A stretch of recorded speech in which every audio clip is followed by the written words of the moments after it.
warahmatullahi wabarakatuh. Bismillahirrahmanirrahim. Alhamdulillahirabbil alamin. Wassalatu wassalamu ala Muhammadin. Salatu wassalamu ala Muhammadin wa ala alihi wa sahbihi ajma'in, amma ba'd. Alhamdulillah, puji syukur kehadirat Allah Subhanahu wa ta'ala. Pada malam hari ini Allah pertemukan kita kembali dalam suasana tasyakkur pada Allah Subhanahu wa ta'ala untuk menyampaikan yaitu kegembiraan kita, untuk dapat menyampaikan kebaikan-kebaikan yang pernah kita dapati daripada orang-orang tua kita terdahulu, sehingga dapatlah kita berkumpul di tempat ini karena berkah doa-doa dan bimbingan mereka, sehingga kita ada di tempat kebaikan-kebaikan. Oleh karena itu, dengan kita menerima undangan daripada keluarga besar almarhumah Hajjah Hawani binti Haji Sanusi yang minggu lalu telah kembali ke rahmatullah untuk memenuhi janji Allah Subhanahu wa ta'ala bagi seorang yang memiliki yaitu sifat-sifat yang baik dalam pendidikan kepada keluarganya. Oleh karena itu, apa yang disampaikan oleh guru kita Al-Habib Ahmad Fahmi ibn Abi Bakar Al-Idrus sudah cukup jelas kepada kita bahwa almarhumah adalah seorang wanita yang salihah. Amin ya rabbal alamin. Tidak lupa kepada para asatidzah, para muallimin, para habaib yang hadir pada malam hari ini. Mudah-mudahan kita mendapatkan keberkahan dari pertemuan ini, karena kita mengingat dan menyampaikan rasa syukur kita kepada Allah. Kita dapat berkumpul karena kebaikan daripada almarhumah. Oleh karena itu, beruntunglah keluarga yang ditinggalkannya, karena kita telah menghantarkan orang tua kita di tempat peristirahatannya, sehingga dapat berjumpa dengan mereka, orang-orang yang mencintainya. Wabil khusus adalah baginda Rasulullah sallallahu alaihi wasallam. Oleh karena itu, saya hanya ingin yaitu mengutip apa yang ada di dalam Kitabul Afrah fi Kitabil Arwah, di mana Al-Walid di masa hidupnya yaitu secara rahasia selalu menulis pertemuan-pertemuannya, wabil khusus kepada yaitu guru yang beliau belajar secara ruh, yaitu Syekh Abdul Qadir Al-Jilani radhiyallahu ta'ala anhu, di mana di dalam kitab Al-Afrah Al-Walid bertanya kepada Syekh Abdul Qadir Al-Jilani tentang alam barzakh. Bagaimanakah orang-orang yang ada sekarang di alam kubur? Bagaimanakah kehidupan orang-orang yang ada di alam kubur atau di alam barzakh? Maka Syekh Abdul Qadir Al-Jilani radhiyallahu ta'ala an memberi jawaban bi annal mayyita fil barzakhi minhu, bahwasanya seorang mayit. Jadi sebelum saya sampaikan ini, ketika itu Al-Walid masih hidup, bertanya bertanya kepada orang yang telah meninggal dunia ratusan tahun yang lalu, yaitu Syekh Abdul Qadir Al-Jilani. Jadi kalau kita mendengar riwayat-riwayat tentang ahlul kubur, ya, yang disampaikan di dalam kitab-kitab ulama aulia salihin, ya kita biasa saja.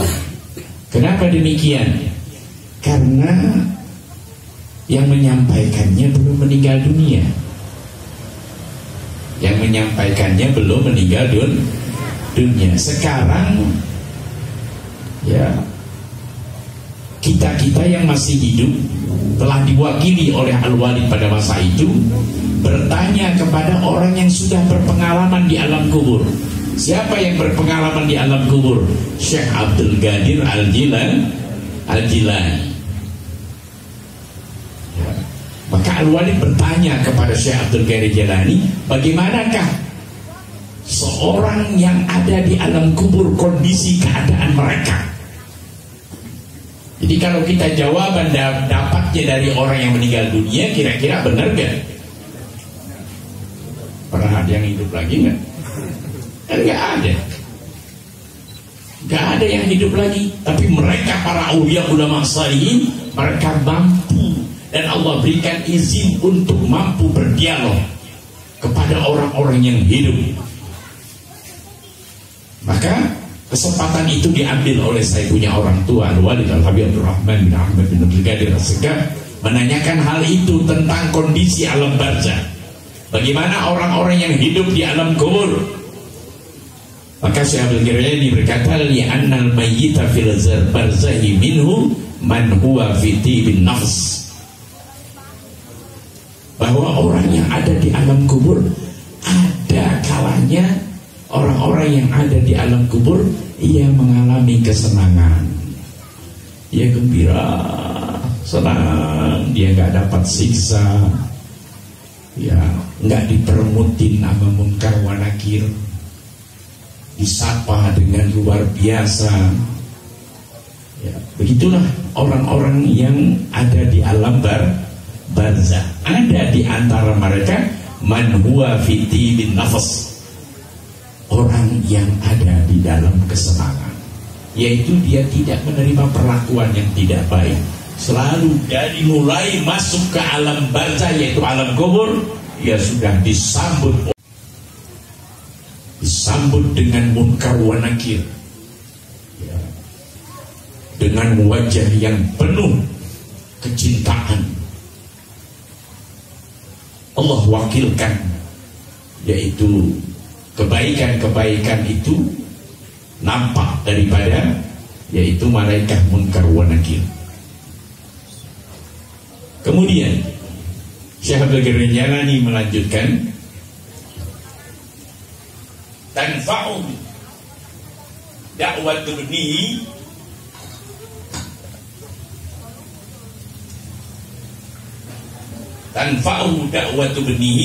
as-salih.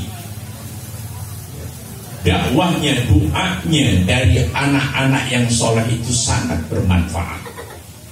Jadi orang yang ada di alam kubur, dia mendapatkan ketika dia masuk ke alam kubur, disambut dengan malaikat munkar wa nakir, dengan wajah-wajah yang begitu menyenangkan, sehingga tidak ada rasa takut lagi kepada orang yang baru meninggal dunia masuk ke alam kubur tadi, kedatangan malaikat munkar wa nakir, karena dakwah anaknya yang saleh. Karena dakwah anaknya yang saleh.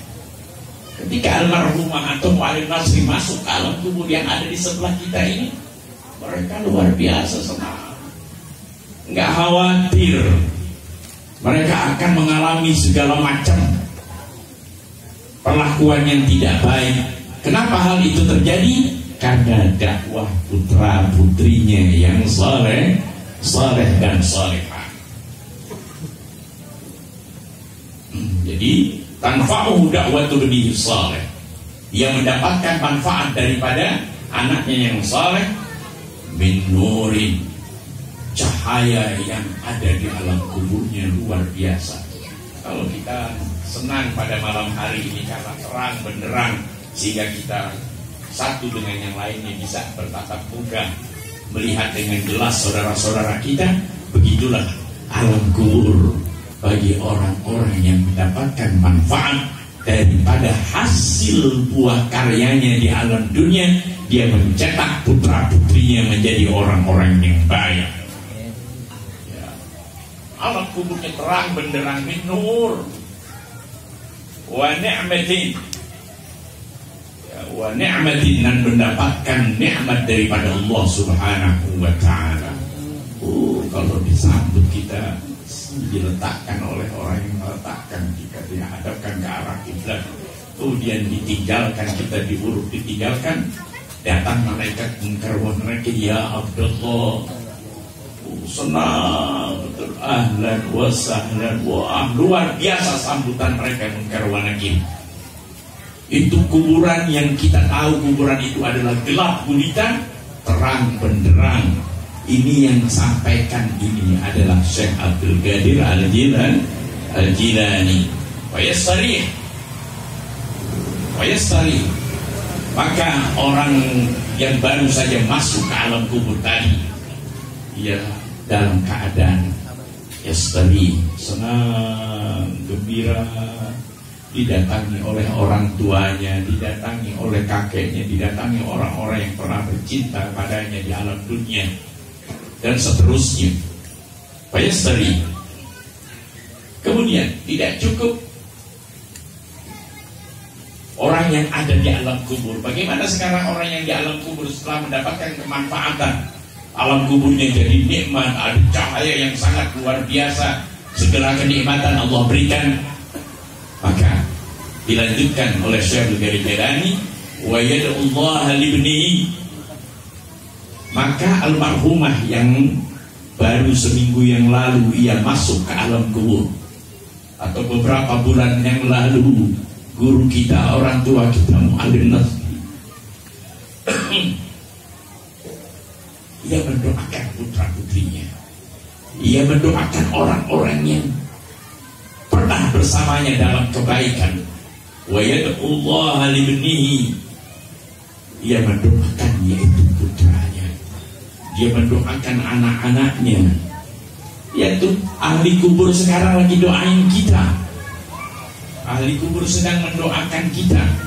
Jadi Allah berikan kenikmatan bukan saja untuk dirinya di alam kubur, tapi dia mampu memberikan nikmatannya untuk ditransfer kepada orang yang masih hidup di alam dunia.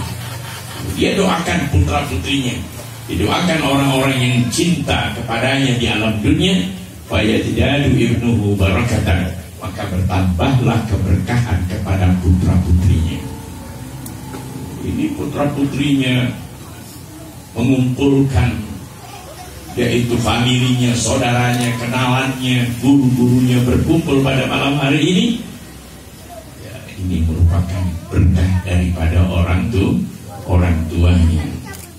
Ya, sehingga anaknya mendapatkan keberkahan, wa'uduwan darajati indallah, maka kelak akan mendapatkan pangkat yang tinggi di sisi Allah Subhanahu wa ta'ala. Itulah berkah doa orang yang telah meninggal dunia.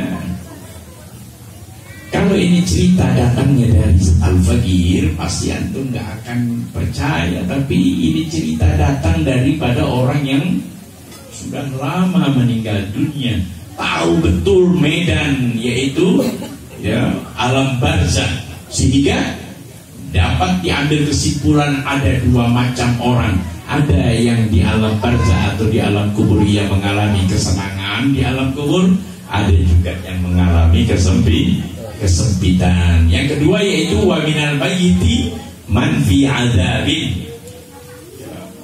Yang kedua yaitu ada orang yang ada di alam kubur, mereka ada di dalam azab Allah Subhanahu wa ta'ala, waliyadzubillah. Kalau tadi yang mendapatkan kesenangan, la tatahammaluhu basariyah, yang tidak mungkin ditanggung oleh kemanusiaan,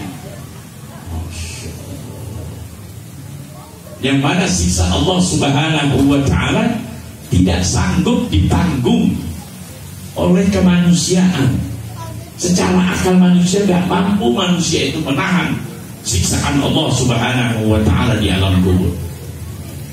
Itu Syekh Abdul Ghriyani bilang, orang kedua adalah ada orang yang di alam kubur ia mengalami siksa yang tidak dapat ditanggung oleh kemanusiaan.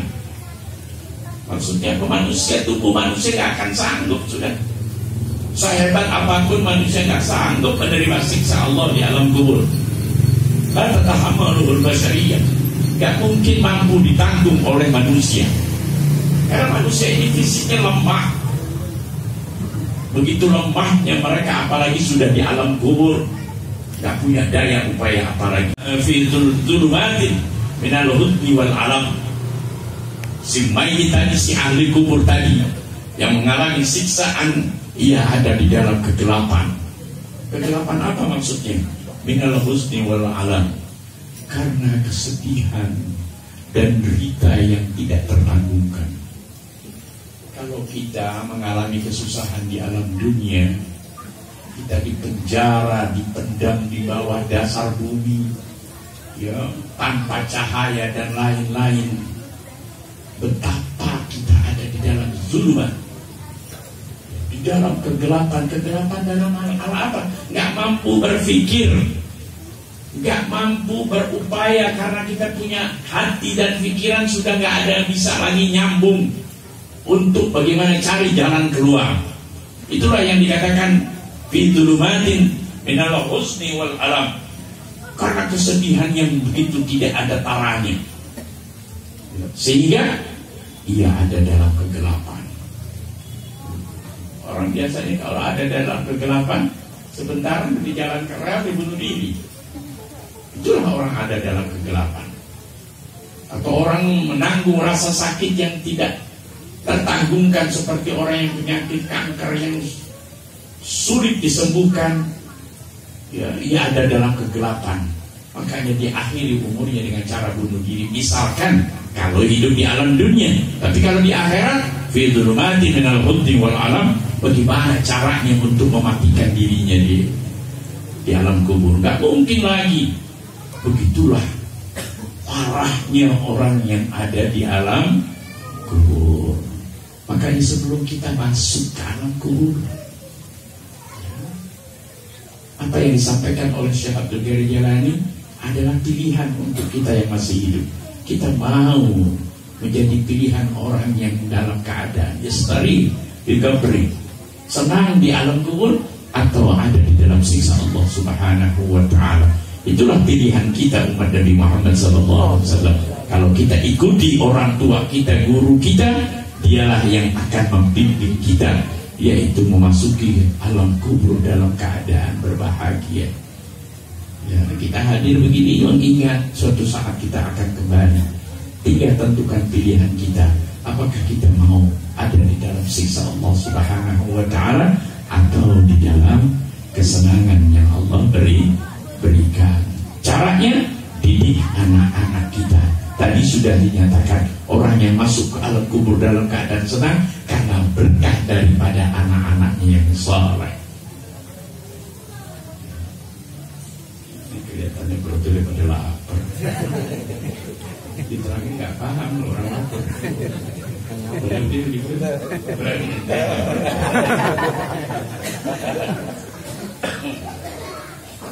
Walam yadri bihadimihi fid dunya.